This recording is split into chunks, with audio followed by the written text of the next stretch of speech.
जय श्री राम दोस्तों, स्वागत करते हैं आज की एक नई कहानी का। मित्रों, यह एक सवाल है कि अच्छे लोगों की मृत्यु जल्दी क्यों हो जाती है। अक्सर यह देखा जाता है कि अच्छे से अच्छे और धर्म से चलने वाले लोगों की मृत्यु अक्सर जल्दी हो जाती है। शास्त्रों में तो बताया गया है कि कलयुग में लोगों की उम्र 30 साल ही रह जाएगी और कलयुग का अंत होते होते इंसान की औसतन उम्र 20 साल ही रह जाएगी। आपने यह भी सुना होगा कि भगवान अच्छे लोगों को जल्दी बुला लेते हैं। दोस्तों, धर्म कोई सा भी क्यों ना हो, हर किसी में यही बताया गया है जिसने इस धरती पर जन्म लिया उसकी मृत्यु निश्चित है। अगर बात करें सनातन धर्म की, तो इसकी एक मान्यता है के अनुसार बच्चे के जन्म की छठी रात ही ब्रह्मा जी उसकी किस्मत लिख देते हैं, जिसमें उसके आने वाले कल जैसे विवाह, पढ़ाई, नौकरी, यहाँ तक कि मृत्यु की तारीख तक शामिल होती है। यह निर्णय तो भगवान ही करते हैं कि किसकी उम्र कितनी है। आपने यह कहावत भी जरूर सुनी होगी, जितनी चाबी भरी राम ने उतना चले खिलौना।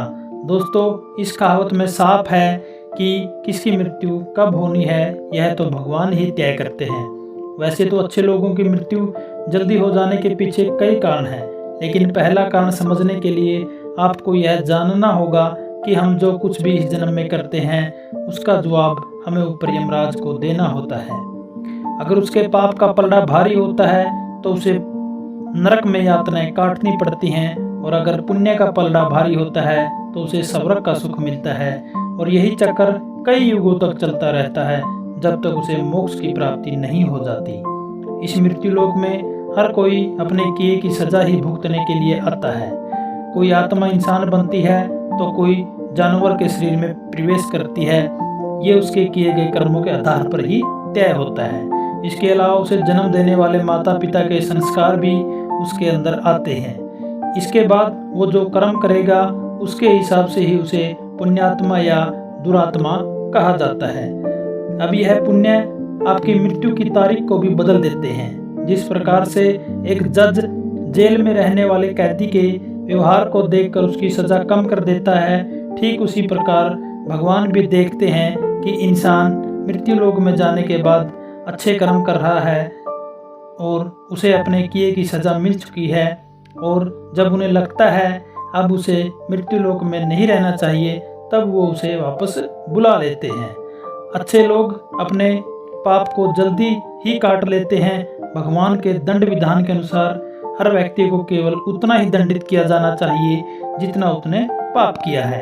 अब क्योंकि अच्छे लोगों के पाप कर्म बुरे लोगों के पाप कर्मों की तुलना में अधिक होते हैं, इसलिए अच्छे लोग अपने पापों को जल्दी ही जल्द भुगत लेते हैं।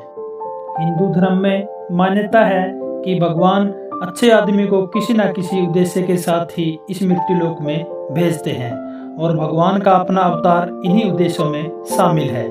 इसलिए जब वो उद्देश्य जल्दी पूरे हो जाते हैं तब भगवान उन्हें वापस बुला लेते हैं। अर्थात अच्छे लोगों की मृत्यु उनके अच्छे कर्मों पर भी निर्भर करती है। इसके अलावा आपको यह भी बता दूं कि जो लोग यह कहते हैं कि मरने के बाद इंसान खाली हाथ जाता है, तो उन्हें जान लेना चाहिए 3 चीजें ऐसी हैं जो मरने के बाद भी उसके साथ जाती हैं। एक है उसके किए हुए कर्म, दूसरा है स्मृति और तीसरा है जागृति। इसलिए आप अब किसी से यह मत कहना कि आप खाली हाथ आए थे और खाली हाथ जाएंगे। क्या आपने कभी एकांत में यह सोचा है कि आपका यह मानव जीवन क्यों मिला? तो दोस्तों, महाभारत में युधिष्ठिर महाराज के एक प्रश्न में उत्तर में भीष्म पितामह ने कहा था कि मनुष्य से बढ़कर कोई भी जीव नहीं है।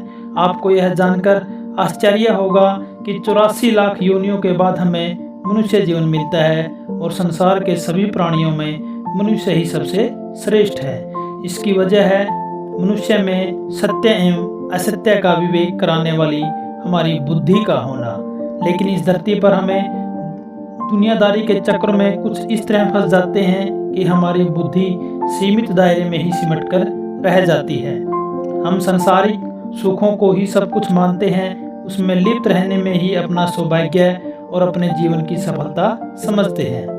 यही गलती हम कर जाते हैं, क्योंकि इसके बावजूद कोई भी व्यक्ति यह दावा नहीं करता कि वह पूरी तरह से सुखी है।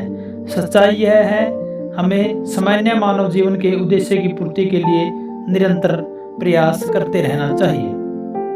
यह सच है कि अपने और अपने परिवार का भरण पोषण की जिम्मेदारी हमारी है और हमें इसे हर हाल में निभाना चाहिए। लेकिन क्या आपको यह मालूम है कि आप कहां से आए, आपको कितने दिनों तक या कितने सालों तक इस जगत में रहना है और आपकी मंजिल क्या है? तो इन प्रश्नों के उत्तर में ज़्यादातर लोग यही कहते हैं, पता नहीं, ऐसे लोग बड़े ही अजीब होते हैं। वो यात्रा तो कर रहे होते हैं पर यात्रा के संबंध में उन्हें जानकारी नहीं होती। उन्होंने मानव जीवन पाया है लेकिन उन्हें अपने जीवन का लक्ष्य मालूम नहीं होता। हमारे आपके जीवन का एक मतलब है, एक उद्देश्य खोज लेना और अपने भीतर शांत रहना।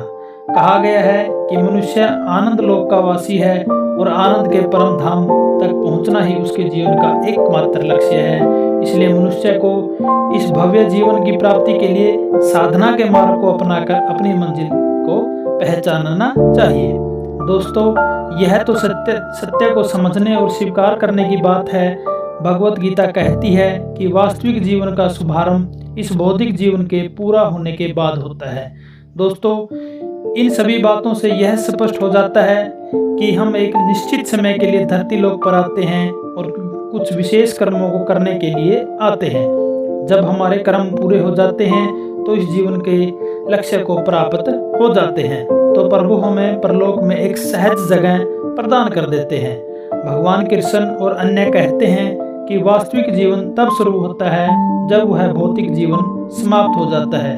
दोस्तों, जो लोग सदाचारी होते हैं और जीवन में अच्छे कर्म करते हैं वे वास्तव में विशेष होते हैं। जब उनकी मृत्यु का समय निर्धारित हो तो दोस्तों उनको इस दुनिया को छोड़कर आगे की यात्रा जारी रखनी होती है।